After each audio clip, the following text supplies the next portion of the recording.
ಎಲ್ಲರಿಗೂ ನಮಸ್ಕಾರ. ರಂಜಿತಾ ಅಡುಗೆ ಮನೆಗೆ ಸ್ವಾಗತ ಸುಸ್ವಾಗತ.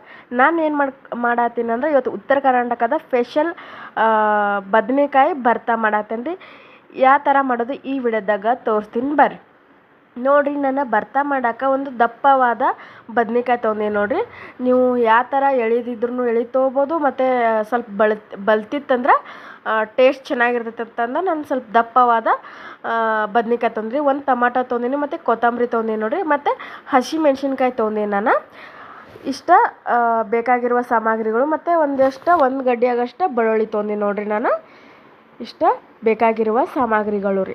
ಈಗ ಸ್ವಚ್ಛಂಗೆಲ್ಲ ತೊಳ್ಕೊಂಬಂದ ನಾನು ಬದ್ನೆಕಾಯಿನ ಈ ಥರ ಕಟ್ ಮಾಡ್ಕೊಳಕತ್ತೀನಿ ನೋಡಿರಿ. ಇದು ತುಂಬ ಕಟ್ ಮಾಡಿ ಈ ಥರ ಹೋಳು ಮಾಡ್ಬೇಕು ರೀ. ನಾನು ಭಾಳ ವೆರೈಟಿಗಳು ಬದ್ನೆಕಾಯಿ ಭರ್ತಾಗಳು ಮಾಡ್ತಾರೆ, ಎಲ್ಲನೂ ತೋರಿಸ್ತೀನಿ. ಇದು ನಾವು ಮನೆಯಲ್ಲೇ ಮಾಡ್ಕೊಂಡಿರುವ ಭರ್ತಾ ನೋಡ್ರಿ. ಇದು ಇಷ್ಟ ದಪ್ಪ ಇದು ಅತಿ ಬಲ್ತಿದ್ದಿಲ್ಲ ರೀ, ಎಳಿದೇ ಇತ್ತು. ಈ ಥರ ಹೋಳು ಮಾಡ್ಕೋಬೇಕು ರೀ. ಅತಿ ಸಣ್ಣ ಮಾಡ್ಕೋಬಾರ್ದು, ದಮ್ಮ ಸ್ವಲ್ಪ ಮೀಡಿಯಮ್ ಸೈಜ್. ಒಂದು ಬದ್ನೆಕಾಯಿದೊಳಗೆ ಒಂದು 6 ಹೋಳು ಆಗಬೇಕಷ್ಟೇ. ಈಗ ನೋಡಿರಿ, ಟಮಾಟೋನ ಈ ಥರ ಹೊಳ್ಕೊಬೇಕು. ಟಮಾಟೊ ಸಣ್ಣ ಪೀಸ್ ಮಾಡ್ಕೋಬಾರ್ದು. ಈ ಥರ ಟಮಾಟೊ ಗುಂಡಾಗಿ ಇಟ್ಕೊಂಡು ನೋಡಿರಿ. ನಾನು ಫಸ್ಟ ಗ್ಯಾಸ್ ಹೊತ್ಸ್ಕೊತೀನಿ. ಇದು ಆಲ್ಮೋಸ್ಟ್ ತೆವಿ ಒಳಗೆ ಮಾಡ್ರೆ ಚೆನ್ನಾಗಿರ್ತೈತೆ ರೀ. ನಾನು ತೆವಿ ಇಟ್ಟೀನಿ. ತೆವಿ ಇಟ್ಟು ಈಗ ಇದಕ್ಕೆ ಎಣ್ಣೆ ಹಾಕೋತೀನಿ ರೀ. ಈಗ ಕಾಯ್ದೈತಿ ಎಣ್ಣೆ, ಇದು ಎಂಥರ ಹಂಚು ಕಾಯ್ದೈತಿ. ಈಗ ಎಣ್ಣೆ ಹಾಕೊಂಡೆ ನೋಡಿರಿ. ಬದ್ನೆಕಾಯಿ ಹೋಳ ಒಂದೊಂದಾಗೆ ಇಟ್ಕೊಳಕತ್ತೀನಿ ನೋಡಿರಿ. ಈ ಥರ ಅತಿ ಸಣ್ಣ ಕಟ್ ಮಾಡ್ಕೊಬಾರ್ದ್ರಿ. ಅದನ್ನು ಅತಿ ಸಣ್ಣ ಕಟ್ ಮಾಡ್ಕೊಂಡ್ವಿ ಅಂದ್ರೆ ಜಲ್ಲಿನೇ ಬೆಂದು ಬಿಡ್ತಾವೆ. ಅದಕ್ಕೋಸ್ಕರ ಒಂದು ಬದ್ನೆಕಾಯಿ ಹೋಳೊಳಗೆ ಒಂದು 6-5 ಅಷ್ಟೇ ಮಾಡ್ಕೋಬೇಕು ನಾನು. ಮತ್ತು ಮೆಣಸಿನ್ಕಾಯಿನ ಹಾಕ್ಕೊಳಕತ್ತೀನಿ ನೋಡಿರಿ. 4 ಮೆಣಸಿನ್ಕಾಯಿ ತೊಗೊಂಡಿನಿ. ನಿಮ್ಮ ಖಾರ ತಕ್ಕಷ್ಟು ತೊಗೋಬೋದು ನೀವು. ಮತ್ತು ಈ ಥರ ಇದು ಮಾಡ್ಕೊಂಡು ಇದ್ರ ಮ್ಯಾಗ ಮುಚ್ಕೋತೀನಿ ರೀ. ಮುಚ್ಕೊಂಡು ಬೇಯಿಸ್ಕೋಬೇಕು ನಾವು, ಯಾಕಂದ್ರೆ ಬದ್ನೆಕಾಯಿ ಎಲ್ಲನೂ ಬೇಯಬೇಕು.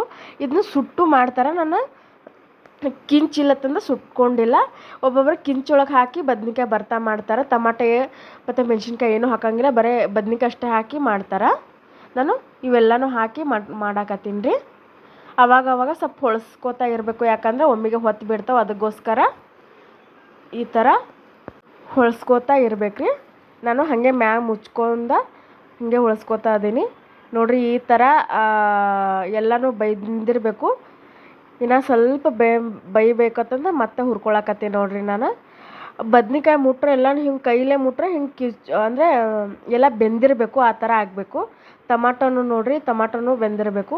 ನಾನು ಬದ್ನೆಕಾಯಿ ಮತ್ತು ಮೆಣಸಿನ್ಕಾಯಿ ತಗೋತೀನಿ, ಯಾಕಂದರೆ ಬದ್ನೆಕಾಯಿ ಮತ್ತು ಮೆಣಸಿನ್ಕಾಯಿ ಸ್ವಲ್ಪ ಎಲ್ಲ ಬೆಂದಾವ್ರಿ. ಟಮಾಟೋನ ಸ್ವಲ್ಪ ಬೆಂದಿಲ್ಲ, ಅವು ಇನ್ನಷ್ಟು ಹುರ್ಕೋತೀನಿ. ಈಗ ಮೆಣಸಿನ್ಕಾಯಿನೂ ಮತ್ತು ಬದ್ನೆಕಾಯಿನೂ ತೊಗೊಂಡು ನಾನು ಇವು ಟಮಾಟೊ ಇನ್ನೂ ಸ್ವಲ್ಪ ಹುರ್ಕೋಬೇಕ್ರಿ. ಈಗ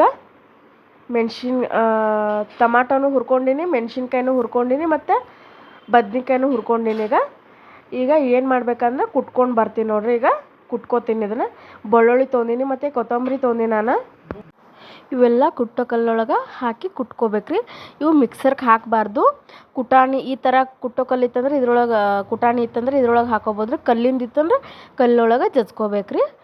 ಫಸ್ಟ ಮೆಣಸಿನ್ಕಾಯಿನೂ ಮತ್ತು ಕೊತ್ತಂಬರಿ ಹಾಕಿ ಜಜ್ಕೊಳಕತ್ತೀನಿ ನೋಡಿರಿ ನಾನು. ಹಾಗೆ ಬೆಳ್ಳುಳ್ಳಿನ ಹಾಕ್ಕೋಬೇಕ್ರಿ, ಮತ್ತು ಉಪ್ಪು ಹಾಕ್ಕೋಬೇಕು. ಈಗ ಬೆಳ್ಳುಳ್ಳಿ ಹಾಕ್ಕೊಂಡಿನಿ, ಬೆಳ್ಳುಳ್ಳಿ, ಮೆಣಸಿನ್ಕಾಯಿ ಮತ್ತು ಕೊತ್ತಂಬರಿ ಹಾಕ್ಕೊಂಡಿನಿ. ಮತ್ತು ಈಗ ರುಚಿಗೆ ತಕ್ಕಷ್ಟು ಉಪ್ಪು ಹಾಕ್ಕೊಂಡಿನಿ ನಾನು. ಈಗ ಬದ್ನೆಕಾಯಿ ಹಾಕ್ಕೋತೀನಿ ನೋಡಿರಿ. ಬದ್ನೆಕಾಯಿನ ಹಾಕ್ಕೊಂಡು ಕುಟ್ಕೋತೀನಿ. ಈಗ ಈ ಥರ ಕುಟ್ಕೊಳಕತ್ತೀನಿ ನೋಡಿರಿ ನಾನು. ಸಣ್ಣ ಆಗ್ತೈತಿ ಅಂದರೆ ಬದ್ನೆಕಾಯಿ ಎಲ್ಲ ಬೆಂದಿರ್ತೈತಿ ನೋಡಿರಿ, ಜಲ್ಲಿನ ಸಣ್ಣ ಆಗಿಬಿಡ್ತೈತಿ. ಇದೇನು ಮಿಕ್ಸರ್ಗೆ ಹಾಕೋ ಅವಶ್ಯಕತೆ ಏನಿಲ್ಲ. ಈ ಥರ ಅಂದರೆ ಜೋಳದ ರೊಟ್ಟಿ ಒಳಗೆ ಮಸ್ತ್ ಆಗ್ತೈತೆ ರೀ ಇದು ಭರ್ತಾ. ತಿಂದು ನೋಡ್ಬೇಕು ನೀವು, ಅಷ್ಟು ಟೇಸ್ಟಾಗಿರ್ತೈತಿ. ಇದು ಮುದ್ದೆ ಒಳಗೆ ಮುದ್ದೆ ಸಾಂಬಾರು ತಿಳಿ ಸಾಂಬಾರು ಮಾಡಿರ್ತೀರಿ ನೋಡಿರಿ, ಅವಾಗೂ ನೆಂಚ್ಕೊಂಡು ಸೈಡ ತಿನ್ನೋಕೆ ಇಷ್ಟ ಚಲೋ ಇರ್ತೈತಿ ಇದು. ಮತ್ತು ಖಡಕ್ ಜೋಳದ ರೊಟ್ಟಿ, ಸಜ್ಜಿ ರೊಟ್ಟಿ ಮತ್ತು ಚಪಾತಿ ಅನ್ನದೊಳಗೂ ತಿನ್ಬೋದು. ಮಸ್ತ್ ಇತ್ತು. ಬಟ್ ನಾವು ಈ ಥರ ಉತ್ತರ ಕರ್ನಾಟಕ ಕಡೆ ಬದ್ನೆಕಾಯಿ ಭರ್ತಾ ಅಂತೀವಿ ಇದಕ್ಕೆ. ಬಟ್ ಟೇಸ್ಟ್ ಮಸ್ತ್ ಇತ್ತು ರೀ. ನಾವು ಜೋಳದ ರೊಟ್ಟಿ ಒಳಗೆ ಬಿಸಿ ಜೋಳದ ರೊಟ್ಟಿ, ಅದ್ರ ಮ್ಯಾಗ ಸ್ವಲ್ಪ ಏನು ಥರ ತುಪ್ಪ ಹಾಕ್ಕೊಂಡು ತಿನ್ನಬೇಕು, ಮಸ್ತ್ ಇರ್ತೈತಿ. ಈ ವಿಡಿಯೋ ಇಷ್ಟ ಆದ್ರೆ ನನ್ನ ಚಾನಲ್ ಸಪೋರ್ಟ್ ಮಾಡಿರಿ, ಲೈಕ್ ಮಾಡಿ.